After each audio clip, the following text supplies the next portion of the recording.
जैसा कि आज रात में नेट जेआरएफ का रिजल्ट आउट हुआ है और मैंने प्लस मेरे 2 फ्रेंड्स जो कि मैंने अभी अपने टेलीग्राम चैनल पे मेंशन किया है, अंकुश और रविरंजन दुबे ने जेआरएफ क्रैक किया है। उसी सीरीज में अंकुश जो कि मेरे साथ ही पढ़ता है, तो मैंने सोचा कि उसका स्ट्रेटजी आप लोग के साथ शेयर कर दिया जाए कि कैसे उसने मास्टर्स फर्स्ट सेमेस्टर में ही जेआरएफ फर्स्ट अटेम्प्ट में क्रैक किया है।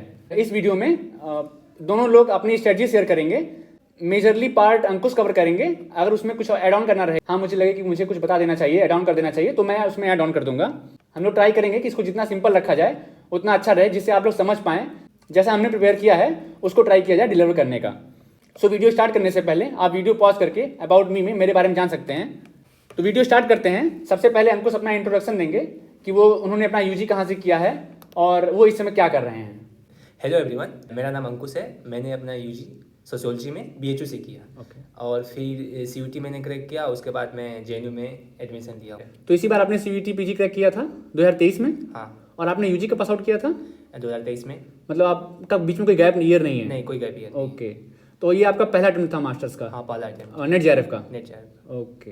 तो जैसा कि अंकुश और रविरंजन मेरे क्लासमेट रहे हैं और हम लोग लगभग साथ में ही पढ़े हैं। BHU में भी हम लोग साथ में ही पढ़ते थे लाइब्रेरी में, और वहाँ भी CUT की तैयारी भी साथ में किया है। मैं उस समय अपना जेआरएफ का एग्जाम का तैयारी कर रहा था, तो ये लोग CUT की तैयारी कर रहे थे। फिर हम लोग यहाँ पे आ गए। यहाँ पे हम लोग साथ में ही रहते हैं, मतलब सारी पढ़ाई साथ में ही करते हैं। तो आप लोग काफ़ी सिमिलरिटीज़ मिलेंगी हमारे नोट्स में, हमारे वे ऑफ प्रिपरेशन में काफ़ी आपको सिमिलरिटी मिलेगी। तो उससे शायद आपका और हेल्प हो जाएगा ये जानने के लिए कि मेजरली हम लोग किस तरह तैयारी करते हैं। तो अंकुश हम क्वेश्चन के थ्रू जाएंगे, जो फेमस क्वेश्चन होते हैं या जो बच्चों के मेजरली डाउट होते हैं, या फिर जो आपको डाउट आ रहा होगा कि कैसे कैसे तैयारी करना है, उस तरीके से हम अप्रोच करेंगे इस पूरे वीडियो में, जिससे बच्चों का max to max doubt clear हो सके। पहला क्वेश्चन रहेगा मेरी तरफ से कि कितने मंथ आपको लगता है रिक्वायर्ड होते हैं जेआरएफ क्रैक करने के लिए? अगर आप सोशियोलॉजी में नए हैं तो कम से कम 5 से 6 महीने तो आपको देने ही चाहिए। ओके, 5-6 महीने? हाँ। कुछ लोग बोलते हैं कि 20 दिन 30 दिन में जेआरएफ क्रैक होता है, उसके लिए आपका क्या है? वो लोग जो बोलते हैं कि 20-30 दिन में मेरा जेआरएफ क्रैक हो जाता है, कहीं ना कहीं उनका बैकग्राउंड सोशियोलॉजी में पहले से बना हुआ रहता है। जैसे अगर मैं भी अपने आप को बोल सकता हूँ कि हाँ मैंने 1 महीने में ये एग्ज़ाम क्रैक किया, क्योंकि रियली मैंने लास्ट में 1 ही महीने दिए, लेकिन मैं 5 से 6 महीने पहले नेट जेआरएफ का सिलेबस पढ़ चुका था। क्योंकि मैंने जब CUT का तैयारी कर रहा था तो एक्चुअली मैं नेट जेआरएफ का ही सिलेबस पढ़ रहा था। ओके। क्योंकि हम लोग जब UGC नेट का सिलेबस एक बार कवर कर लेते हैं तो CUT काफ़ी आसान हो जाती है। और मैं यही मान कर चल रहा था कि अगर मैं एक बार UGC नेट का सिलेबस कंप्लीट कर लेता हूँ तो CUT मेरे लिए कुछ नहीं है। तो इसलिए मैंने 5-6 महीने अच्छे से UGC नेट का तैयारी किया था, तो मेरा CUT भी अच्छे से हो गया। तो मैं काफ़ी चीज़ें पढ़ा हुआ था पहले से ही, तो मुझे लास्ट में बस रिवीजन करने थे, कुछ नए चीज़ ऐड करने थे। तो लास्ट में मैंने 1 मंथ वही किया। तो मेजरली मतलब आप बोलना चाह रहे वो लोग छुपाते हैं अपनी पीछे की पढ़ाई को? कहीं ना कहीं उनका सोशियोलॉजी में पहले से बैकग्राउंड बना हुआ रहता है, वो बहुत सारी कंटेंट कंज्यूम कर चुके रहते हैं सोशियोलॉजी में, तो इसलिए उनके लिए 1 महीना काफ़ी होता है। ओके। ऐसा आपको क्या लगता है क्यों ऐसा करते हैं? वो क्या रीज़न है 20 दिन 10 दिन बोलने वाला? 10 दिन 20 दिन हो सकता है वो अपने आप को दिखाना चाहते हैं कि कैसे हम लोग कम एफर्ट में भी जेआरएफ को अच्छे से मतलब आसानी से क्रैक कर सकते हैं। ऐसे इसको हम लोग येलो जर्नलिज्म बोलते हैं, जो अटेंशन सीकर टाइप के लोग होते हैं थोड़ा। जैसे यूट्यूब पर भी बहुत सारी सीरीज चलते रहेगी, 20 दिन का कोर्स, 30 दिन का क्रैश कोर्स, इस टाइप का, लेकिन उससे उतना कुछ बेनिफिट मिलता नहीं। लेकिन आप लोग सभी जानते हो कि जेआरएफ का सिलेबस उतनी भी छोटा नहीं होता है। इसमें मैं ऐड ऑन करना चाहूँगा कि अगर मैं चाहूँ, मैं सच में बता रहा हूँ, मैं इस बार नेट जेआरएफ का एग्जाम बिना पढ़े, एक भी दिन बिना पढ़े एग्जाम दिया है। केवल एक रात में पढ़ लिया था, रिवीजन कर लिया था 5-6 घंटे। उसके बाद मैं एग्जाम में गया, एग्जाम हॉल में बैठा और एग्जाम क्रैक कर लिया। तो मैं भी बोल सकता हूँ कि मैंने कैसे एक दिन में एग्जाम क्रैक कर लिया, जिससे मुझे ज़्यादा अटेंशन मिले, ज़्यादा मुझे तारीफ मिले। बट इन रियलिटी मैं पहले जेआरएफ एग्जाम क्रैक कर चुका हूँ मार्च 2023 में। तो उसका मेरे पास बेनिफिट था, उसका मेरे पास एडवांटेज था कि मैंने 5-6 महीने पढ़ाई की है। उसके बाद आज ये समय आया है कि मुझे पढ़ने की जरूरत नहीं पड़ रही है। तो अगर आपके मन में ऐसा है कि 5-10 दिन 20 दिन में क्रैक होता है जेआरएफ, तो प्लीज़ इसको थोड़ा सा हटाइए और डाटा के बेस पे एक बार देखिए कि कितने लोग का क्वालिफाई होता है, उसके हिसाब से तैयारी करिए। इससे शायद आपको भी अपने एग्जामिनेशन में बेनिफिट होगा। अब नेक्स्ट मोस्ट डिमांडिंग क्वेश्चन पे आते हैं कि कितने घंटे आपको लगते हैं पढ़ने चाहिए जेआरएफ के लिए पर डे? अगर आप शुरुआत कर रहे हैं नए सोशियोलॉजी में तो कम से कम 6-7 घंटे से स्टार्ट करनी ही चाहिए, और वो भी स्टॉप वॉच लगाकर। कभी कभी होता है क्या है कि हमें लगता है कि हम बहुत ज़्यादा पढ़ते हैं। ओके। तो मतलब आप स्टॉप वॉच लगाते थे? हाँ, पढ़ाई करते वक्त? जब मैं पढ़ना स्टार्ट करता हूँ तो मैं जनरली स्टॉप वॉच ऑन कर लेता हूँ, और जब मुझे गैप लेना होता है तो मैं स्टॉप वॉच को ऑफ कर देता हूँ। ओके। और फिर मैं जब गैप लेकर अगेन मैं आता हूँ पढ़ने, तो फिर से मैं स्टॉप वॉच को ऑन कर दूँगा। इस तरीके से स्टॉप वॉच में वही टाइम को हम लोग काउंट करते हैं जितना हम लोग स्टडी करते हैं। ओके। और रियली में वही स्टडी टाइम होती है। तो मतलब इस तरीके से करके आपको 5-6 घंटे रोज पढ़ने ही पढ़ने पड़ेंगे? हाँ बिल्कुल, रोज लगातार? ओके। सो लाइब्रेरी में पढ़ने के लिए आपका क्या वो है, व्यू है कि लाइब्रेरी में पढ़ना चाहिए या रूम में पढ़ना चाहिए? आप कहाँ पढ़ाई करते थे? मैं ऐसा इंसान हूँ जो लाइब्रेरी में पढ़ना पसंद करता हूँ, ओके। क्योंकि कई बार होता है क्या है ना कि हम लोग जब रूम में अकेले पढ़ते हैं तो लगता है कि हमसे ज़्यादा कोई पढ़ ही नहीं रहा है, लेकिन एक लाइब्रेरी में कॉम्पिटिटिव माहौल मिलता है थोड़ा। अगर हमें नैप भी लेना होता है तो हाँ, आधा घंटा में हम लोग नैप ले लेते हैं, लेकिन रूम पर अपना काफ़ी कंफर्ट जोन में होते हैं। कब आधा घंटा से 1 घंटा होगा नैप, फिर 2 घंटा होगा, 3 घंटा होगा, कब मालूम ही नहीं चलता। मतलब काफ़ी हम लोग कंफर्ट जोन में होते हैं, ऐसा मुझे लगता है। ओके, तो इसलिए आप लाइब्रेरी में पढ़ना पसंद करते हैं। हाँ। सो हम मूव करते हैं नेक्स्ट क्वेश्चन की तरफ, जिसमें हम अंकुश से जानेंगे कि उन्होंने पेपर 1 के लिए कौन कौन से रिसोर्सेज को फॉलो किया है। सो अंकुश, फर्स्ट पेपर के लिए आपने क्या क्या पढ़ा? फर्स्ट पेपर के लिए मेरे पास ज़्यादा रिसोर्सेज नहीं थी। सबसे पहले मैं फर्स्ट पेपर का सिलेबस देखा, तो एक बेसिक अंडरस्टैंडिंग के लिए मैं एक ही बुक पढ़ा हूँ, एक KBS मदान की बुक आती है। ओके। तो वहाँ से मैंने थियरी पार्ट कवर कर लिया, जो बेसिक चीज़ें होती हैं हर यूनिट के बारे में मैं जान गया वहाँ से। फिर मैंने उसका शॉर्ट नोट्स बनाए, कुछ स्पेस भी छोड़ दिए जिसको मैं बाद में एड ऑन करूँगा MCQ के थ्रू। उसके बाद मैं ज़्यादा MCQ लगाया हूँ, MCQ से मैं ज़्यादा फर्स्ट पेपर का तैयारी किया हूँ, क्योंकि फर्स्ट पेपर इतना ज़्यादा डायनेमिक है कि किसी कोई बुक से मतलब श्योर नहीं हो सकते कि हाँ यहाँ से हम लोग 35-40 या 30-35 क्वेश्चन कर सकें। ओके। अंकुश के नोट्स को हम यहाँ पे शेयर कर दे रहे हैं, इससे आप देख सकते हैं कि उन्होंने कितना शॉर्ट नोट्स बनाया है। आई थिंक 2-3 रीडिंग करने के बाद ये नोट्स बनाते हैं, और सेम पैटर्न मेरा भी नोट्स बनाने का। हम दोनों के नोट्स काफ़ी सिमिलर हैं। कई बार तो ऐसा होता है कि पहले कोई टॉपिक मैं पढ़ता हूँ, उसका मैं नोट्स बनाता हूँ, उसको मैं याद करता हूँ, उसके बाद मैं अंकुश के नोट्स के पास जाता हूँ, और जो जो टॉपिक मेरे छूट गए होते हैं, अगर कुछ छूटा हुआ होता है तो उसको मैं वहाँ से याद कर लेता हूँ। सेम चीज़ अंकुश भी करता है। अगर वो टॉपिक कोई पढ़ा और उसने अपने नोट्स बनाए, उसको याद किया, फिर उसको लग रहा है कि कुछ छूट गया है, तो वो मेरे नोट्स को रिफर कर लेता है। इस तरीके से हम लोग म्यूचुअली पढ़ाई करते हैं। हाँ, तो होलिस्टिकली अगर आप डिस्कस करना चाहेंगे स्ट्रेटजी को, तो कैसे करेंगे फर्स्ट पेपर को डिकोड पूरा? 30-35 क्वेश्चन अगर श्योरली मुझे लाना है तो क्या करना चाहिए? फर्स्ट पेपर के लिए मैं सबसे पहले ये बोलूँगा कि सबसे पहले कोई आप एक बेसिक बुक रखिए अपने साथ। फर्स्ट पेपर के लिए कोई भी बुक आती है फर्स्ट पेपर का बेसिक बुक, जैसे KBS ही है, तो वहाँ से एक आपको बेसिक अंडरस्टैंडिंग मिल जाती है।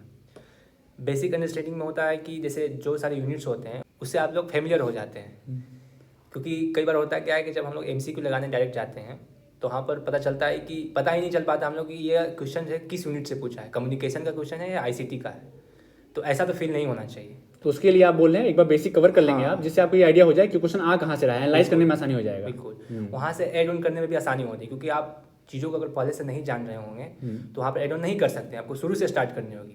तो सबसे पहले मैं सजेशन यही दूंगा कि कोई एक बेसिक बुक फर्स्ट पेपर के लिए आप रखिए, उसको अच्छे से 2-3 रीडिंग कर लीजिए और एक शॉर्ट नोट्स बना लीजिए वहाँ से। उसके बाद ही MCQ की तरफ मूव करें। और शॉर्ट नोट्स में पीछे कुछ छोड़ना है या फिर मतलब लाइन वाइन ऐसे जो आप छोड़ते हैं अपने नोट्स में, मैंने देखा है? ये आपका डिपेंड करता है आप अपना नोट्स बनाते हैं कैसे हैं। ओके। यूजुअली जब मैं बनाता था तो थोड़ा सा एक मार्जिन छोड़ देता था, ओके। जिससे कि अगर मुझे इस टॉपिक से रिलेटेड या इस यूनिट से रिलेटेड कोई भी अगर नया क्वेश्चन मिलता है तो मैं यहाँ पर ऐड कर सकूँ। ओके। उसके बाद ही मैं MCQ पर गया हूँ, तो ज़्यादा मैंने MCQ से ही कवर किया है। तो ज़्यादा आपने रिलाई किया है MCQs के ऊपर अपने फर्स्ट पेपर को डिकोड करने के लिए, हाँ, तैयारी करने के लिए। हाँ, क्योंकि मुझे लगता है कि फर्स्ट पेपर काफ़ी ज़्यादा डायनेमिक है। ओके। तो किसी एक बुक से आप रिलाई नहीं कर सकते हैं, किसी एक बुक पर आप रिलाई नहीं कर सकते हैं कि वहाँ से आप करके 30 से 35 क्वेश्चन कर लें। तो जैसा कि 10 यूनिट हैं फर्स्ट पेपर में, तो क्या 10 यूनिट को बराबर टाइम देना है, या कुछ आप ऐसा फॉलो करते थे कि इन यूनिट पे ज़्यादा फोकस करना है या फिर इस यूनिट पे कम फोकस करना है? कुछ ऐसा कोई स्ट्रेटजी था आपका? हाँ, मैंने एक स्ट्रेटेजी बनाई थी। मैंने स्कोरिंग यूनिट को अलग किया था, जैसे DI, math reasoning, okay. Logical reasoning, comprehension. ये ऐसे यूनिट है जहाँ पर हम लोग मैक्सिमम मार्क्स उठा सकते हैं। और रिसर्च भी उसमें आता है? हाँ, रिसर्च भी। ओके। रिसर्च भी, ये 5 यूनिट ऐसे हैं जहाँ पर हम लोग मैक्सिमम मार्क्स हम उठा सकते हैं, क्योंकि ये पाँचों बहुत ज़्यादा टेक्निकल हैं। अगर हम लोग इसका अच्छे से तैयारी करें, और काफ़ी कम समय लगेगा इसमें, क्योंकि ये काफ़ी टेक्निकल, इसमें रट्टा नहीं मारना होता है। एक बार जब हम लोग चीज़ों को अच्छे से समझ लेते हैं तो काफ़ी अच्छे से हम लोग इसको कर सकते हैं। जैसे 25 है तो 25 में से अगर आपका स्टडी सही हो, अगर आप अच्छे से टॉपिक्स को कवर कर 25 क्वेश्चन? हाँ, 25 क्वेश्चन से अच्छे से आप टॉपिक्स को कवर कर चुके हैं, समझ चुके हैं, तो 22 से 23 आसानी से कर सकते हैं, अगर आपका दिन सही रहा उस दिन तो। ओके। और जो बाकी के जो 5 यूनिट हैं काफ़ी ज़्यादा लेंदी टाइप के होते हैं, और पता नहीं होता कहाँ से क्वेश्चन पूछ कहाँ लेगा। से पूछा होता है, उसमें आप श्योर नहीं हो सकते हैं। मैं ये नहीं बोल रहा हूँ कि उसमें वो इम्पोर्टेंट नहीं है, लेकिन उसको हम लोग सेकंड प्रेफरेंस पर रख सकते हैं, क्योंकि उसमें कंटेंट इतने सारे हैं कि श्योर नहीं हो सकते कहाँ से आएगा। तो उसको बेसिक बुक पढ़ के नोट्स रिवीजन करके MCQs लगा लेना है, बिल्कुल, जिससे कम से कम आपके बेसिक क्वेश्चन गलत ना हो। हाँ, मतलब मैं कहना ये चाहता हूँ कि मेजरली हम लोग का फोकस इन 5 यूनिट पर होना चाहिए जो टेक्निकल है, क्योंकि कौन से 5 थे आप एक बार रिवाइज कर देंगे? DI, okay. Math reasoning, okay. Logical reasoning, okay. Research and comprehension. Okay. यहाँ से हम लोग मेजर स्कोर कवर कर सकते हैं। अगर हम लोग 25 में यहाँ 22 से 23 भी कर ले रहे हैं और बचा जो रेस्ट के 25 बचे हुए हैं वहाँ से अगर हम लोग 15 भी कर ले रहे हैं तो काफ़ी अच्छा स्कोर हो सकता है। बिल्कुल बिल्कुल, वो 35 प्लस हो जा रहा है। हाँ 35 प्लस हो सकता है। तो यही मेरा स्ट्रेटजी रहा। कई बार होता है क्या है कि लोग DI और मैथ रीजनिंग को बहुत ही लाइटली लेते हैं। वो सोचते हैं कि एग्जाम से 10 दिन पहले हम लोग इसका तैयारी करेंगे, कि ऐसा नहीं करना चाहिए। मैं तो वो डिपेंड करता है कि वो बैकग्राउंड उनका क्या रहा है। अगर उनका मैथ DI अच्छा है तो शायद उनको ना पढ़ना पड़े, बट अगर मैथ DI का उनका प्रोपोर्शन खराब है तो उनको और मेहनत करना चाहिए ना, आई थिंक। हाँ, ये बैकग्राउंड मैटर एब्सोल्युटली करता है, लेकिन मैं एवरेज की बात कर रहा हूँ। ओके। क्योंकि एवरेज पीपल यही करते हैं कि वो लास्ट में छोड़ देते हैं। जबकि डर की वजह से या हार्ड वर्क करना, डर की वजह से या लाइटली लेते हैं कि हाँ मैं कर ही लूंगा, लेकिन अब DI उतनी भी सिंपल नहीं पूछ रही है। DI ऐसा पूछ रहा है कि जिसमें मैथ के सारे एप्लीकेशन लग जा रहे हैं। तो सबसे पहले अगर आप DI कवर कर रहे हैं तो उससे पहले आपको मैथ के जितने भी जैसे परसेंटेज हो गए, कंपाउंड इंटरेस्ट है, सिंपल इंटरेस्ट है, प्रॉफिट है, डिस्काउंट, ये सब चीज़ें आपको कवर करनी होगी। अब ये सारे एप्लीकेशन DI में लग रहे हैं। जैसे इस बार जो दिसंबर में ही जो DI पूछा था उसमें कंपाउंड इंटरेस्ट भी निकालना था, सिंपल इंटरेस्ट भी निकालना था, उसमें परसेंटेज भी निकालना था। तो ये सब चीज़ों को कवर करने के लिए सबसे पहले हम लोग को मैथ रीजनिंग के जितने भी एप्लीकेशन है उसको समझना होगा। तो कहीं ना कहीं अगर हम लोग जब मैथ रीजनिंग हम लोग सॉल्व कर रहे हैं तो उस तरीके से हम DI भी हम लोग प्रैक्टिस कर सकते हैं। तो अगर हम लोग एग्जाम से 1 महीना पहले भी स्टार्ट कर दे कि हाँ एक DI हमें डेली प्रैक्टिस करना है, तो बाद में बहुत ज़्यादा बेनिफिशियल हो सकता है। 30 DI हो जाएंगे एग्जाम के। हाँ बिल्कुल बिल्कुल। सो मूव करते हैं नेक्स्ट क्वेश्चन की तरफ कि आपने पेपर सेकंड के लिए कौन कौन से रिसोर्सेज को फॉलो किया या कौन कौन सी आपकी स्ट्रेटजी रही है? मैंने 4-5 रिसोर्सेज फॉलो की थी और भी काफ़ी सिलेक्टिवली। जैसे इग्नू, EPG पाठशाला, जॉर्ज रिचर की एक बुक आती है सोशियोलॉजिकल थियरी, और एक कोलंबस की बुक है थीम्स एंड पर्सपेक्टिव। ये चारों सोर्सेज को मैंने फॉलो की थी, वो भी काफ़ी सिलेक्टिवली। मैंने पूरी बुक नहीं पढ़ी है, जॉर्ज रिचर की भी और कोलंबस की भी। सिलेक्टिव चैप्टर्स वहाँ से पढ़े हैं जहाँ से क्वेश्चंस आते हैं और सिलेबस में भी मेंशन है। और इग्नू का भी सारा मटेरियल मैं नहीं पढ़ा। जो सिलेबस में टॉपिक मेंशन है केवल उसी के हिसाब से? सिलेबस के अकॉर्डिंग। ओके। सो रिसर्च के लिए आपने क्या पढ़ा था? रिसर्च के लिए मैं इग्नू से पढ़ा था और KBS की बुक से मैं पढ़ा था। क्योंकि जो रिसर्च ऐसा टॉपिक है जो फर्स्ट पेपर में भी आता है और सेकंड पेपर में भी आता है। तो अगर हम लोग रिसर्च को अच्छे से कर लेते हैं तो हम लोग बहुत पेपर में अच्छे से मार्क स्कोर कर सकते हैं। आई थिंक रिसर्च के लिए MCQs बहुत इंपॉर्टेंट हो जाते हैं, क्योंकि थ्योरी तो हम पढ़ लेते हैं बट जो MCQs वो पूछता है जिस तरीके से वो थोड़ा सा ट्रिकी रहता है। तो अगर MCQs हम ज़्यादा सॉल्व करेंगे तो ज़्यादा बेनिफिशियल रहेगा आई थिंक मेरे हिसाब से। हाँ बिल्कुल, क्योंकि रिसर्च काफ़ी टेक्निकल सब्जेक्ट हो जाता है। जब तक आप चीज़ों को अच्छे से समझे हुए नहीं रहेंगे वहाँ आप MCQ सॉल्व नहीं कर पाएंगे। तो कहीं ना कहीं हम लोग पढ़कर MCQ से प्रैक्टिस कर सकते हैं। ओके। सो हम यूनिट वाइज चलते हैं कि आपने किस किस यूनिट के लिए कौन कौन से रिसोर्सेज को फॉलो किया है? यूनिट 1 में मैंने क्लासिकल थिंकर के लिए इग्नू को रिफ़र किया था, और पोस्ट स्ट्रक्चरलिस्ट और मॉडर्निस्ट थिंकर के लिए मैंने जॉर्ज रिचर और कोलंबस की बुक पढ़ी थी। ओके। और न्यू मार्क्सिस्ट के लिए EPG पाठशाला प्रीफर किया था क्योंकि उसमें बहुत अच्छे से बताई है। ओके। और इंडियन थिंकर के लिए मैंने सिंपल सी BK नागरा की एक बुक पढ़ी थी। ओके। सेकंड यूनिट के लिए मैंने KBS की बुक पढ़ी थी क्योंकि सेकंड यूनिट दोनों पेपर में ओवरलैप करता है। रिसर्च? हाँ रिसर्च। तो KBS और इग्नू से मैंने पढ़ी थी। और MCQs लगा लिए? हाँ MCQs लगाकर मैंने उसकी प्रैक्टिस कर ली थी अच्छे से। Unit 3 basic concept? हाँ बेसिक कंसेप्ट आप इग्नू से अच्छे से कवर कर सकते हैं, काफ़ी सिंपल लैंग्वेज में बताया है। ओके। और वैसे भी अगर आप जब सोशियोलॉजी स्टार्ट कर रहे हैं तो मुझे लगता है कि बेसिक कंसेप्ट से ही स्टार्ट करनी चाहिए। और यूनिट 4 जो कि रूरल अर्बन सोशियोलॉजी, वो कहाँ से कवर किया था? रूरल अर्बन सोशियोलॉजी के लिए सबसे पहले मैंने इग्नू पढ़ी थी। उसके बाद एक SL जोशी की बुक आती है रूरल सोशियोलॉजी, उसको भी मैंने देखा था। ओके। तो मतलब अर्बन सोशियोलॉजी आपने इग्नू से कवर किया था और रूरल सोशियोलॉजी आपने SL जोशी की बुक से कवर किया था। फिर MCQ लगा लिए होंगे और उसका आपका कवर हो जाएगा इस तरीके से। ओके। सो यूनिट 5 जो कि सोशल मूवमेंट से रिलेटेड है, वो कहाँ से पढ़ा था आपने? सोशल मूवमेंट भी मैंने इग्नू से कवर किए थे, और कुछ जैसे सोशल मूवमेंट तो काफ़ी फेमस थे उसको मैंने इंटरनेट से कवर कर लिया था, और कुछ MCQs उसके देख लिए। पंचायती राज भी इग्नू से कवर किया? हाँ बिल्कुल। ओके। और unit 6 economy and society? Economy and society के लिए भी मैंने एक्सटेंसिवली इंटरनेट का सहारा लिया था। और unit 7 environment? Environment first paper में भी है तो मैं KBS से पढ़ चुका था, और बाकी मैं फर्स्ट पेपर में इतना ज़्यादा MCQ लगा चुका था इन्वायरमेंट का कि बहुत सारी चीज़ें मैंने फर्स्ट पेपर में ही कवर कर ली थी। जो कि सेकंड पेपर में भी काफ़ी हेल्पफुल रही। और कुछ मैं इन्वायरमेंटल मूवमेंट्स जो फेमस थे तो उसको मैंने इंटरनेट से कवर कर लिया था। ओके। और unit 8 family management kinship? Unit 8 के लिए मैंने टोटली इग्नू पर रिलाई किया क्योंकि इग्नू पर काफ़ी अच्छा बताया है। तो पूरा आपका फैमिली मैनेजमेंट किनशिप इग्नू से कवर हो गया? हाँ इग्नू से था। और यूनिट 9 और 10? यूनिट 9 और 10 से ज़्यादा क्वेश्चंस आते नहीं हैं, तो इसलिए मैंने इंटरनेट से ही उसको तैयार किया है, क्योंकि जो उसमें जो कीवर्ड्स दिए होते हैं मैंने कीवर्ड्स को जस्ट गूगल किया और उससे काफ़ी ज़्यादा मुझे इन्फॉर्मेशन मिल जाती थी। उससे मेरे सिलेबस भी कवर हो जाती थी और एमसीक्यू भी लगभग कवर हो जाती थी। तो इसके अलावा मैं कुछ ज़्यादा पढ़ा नहीं। ओके, जैसा कि आपने अभी सुना कि इन्होंने मेजरली इग्नू को फॉलो किया था, बट कुछ लोग होते हैं जो इग्नू को बहुत लाइटली लेते हैं, उनको लगता है कि इग्नू बहुत ईजी वे ऑफ लर्निंग का सोर्स है तो उसको फॉलो नहीं करते हैं। बट इनकी पूरी प्रिपरेशन मेजरली इग्नू पे बेस्ड थी। और इसमें मैं यहाँ पे एक चीज़ और ऐड करना चाहूँगा, बुक्स नेम और कॉन्सेप्ट नेम आपको अलग से कहीं लिख लेने हैं और उसको रोज सुबह उठ के याद कर लेना है, या फिर सुबह या शाम भी जब भी आपको टाइम मिले आपको बुक्स नेम अलग से याद कर लेने हैं सारे थिंकर्स के। ये स्ट्रेटजी ये भी फॉलो करते थे और मैं भी फॉलो करता था, तो मैं सोचा कि ऐड ऑन कर दूँ इसको जिससे आपकी और हेल्प हो जाए। सो आप रिवीजन कैसे करते थे? एक्चुअली मैंने शॉर्ट नोट्स ज़्यादा बनाई थी। तो मैंने अपने नोट्स में किया यह था कि ज़्यादा हाईलाइटर यूज किया था 2-3 कलर का। मैं इनके नोट्स को यहाँ पे डिस्प्ले कर देता हूँ। जैसा कि आप देख सकते हैं कि इन्होंने 3-4 टाइप का हाईलाइटर यूज़ किए हैं, तो उसका क्या रिलेवेंस है ये अभी बताएंगे। जैसे मैंने जो ग्रीन कलर का हाईलाइटर था वो कंसेप्ट्स के लिए मेनली यूज किया था, और थिंकर्स को येलो कलर से मैं हाईलाइट कर दिया था और बुक्स को रेड कलर से। तो इससे होता यह था कि मुझे रिवीजन करने में काफ़ी आसानी हुई। जैसे अगर केवल बुक्स याद करने होते थे तो बस मुझे रेड कलर को देखने होते थे, और जब मुझे केवल कंसेप्ट्स याद करने होते हैं मुझे केवल ग्रीन कलर देखने होते हैं। वैसे भी हम लोग का जो ह्यूमन माइंड है कलर की तरफ काफ़ी अट्रैक्ट होता है। तो इसीलिए मैं भी अपने वीडियो में कलरफुल पेंसिल यूज़ करता हूँ। हाँ, तो इस तरीके से मैंने शॉर्ट नोट्स बनाया और अच्छे से हाईलाइट किया था डिफरेंट कलर का यूज करके। तो रिवीजन करने में काफ़ी आसानी हुई हाईलाइटर का यूज़ करके, और मल्टीपल टाइम रिवाइज किया आपने। यहाँ पे मैं एक और चीज़ ऐड करूँगा, 2 टेक्निक्स होती हैं रिवीजन करने की, स्पेस्ड रेपिटेशन और एक्टिव रिकॉल। इसको आप यूट्यूब पे जाके सर्च करिएगा और इन टेक्निक्स को आप फॉलो करिएगा, बहुत बेनिफिट होगा आपको रिवाइज करने में और चीज़ों को लॉन्ग टर्म याद करने में। अब मूव करते हैं नेक्स्ट क्वेश्चन की तरफ कि अंकुश ने एमसीक्यूज कहाँ से लगाए हैं, ये हम जान लेते हैं। मैंने एमसीक्यू सबसे पहले पीवाईक्यू में लगाया था, जितने भी यूजीसी नेट की पीवाईक्यू वेबसाइट पर है। ओके। और फिर ट्रूमेंस की एक बुक आती है जिसमें 3500 एमसीक्यू है, उसको भी लगाया था। उसमें कुछ गलतियाँ ज़्यादा हैं कितने? हाँ, कुछ गलतियाँ हैं तो उसको आइडेंटिफाई कर सकते हैं आप। लेकिन काफ़ी सारे अच्छे क्वेश्चन मिल जाते हैं। और एक एनटीए की ऐप आती है जिसमें 40 मॉक टेस्ट हैं। नाम एनटीए अभ्यास नाम है उसका? एनटीए अभ्यास नाम ओके। फ्री ऑफ कॉस्ट है। उसमें भी कुछ क्वेश्चंस गलत मिल जाते हैं लेकिन प्रैक्टिस के लिए काफ़ी अच्छा है। तो 40 सेट हैं उसमें? हाँ, 40 सेट। और इस सेट में 100 क्वेश्चन? 100 क्वेश्चन, मतलब 4000 क्वेश्चन वहाँ से कवर हो गए। 4000 क्वेश्चन मैंने वहाँ से कवर किए।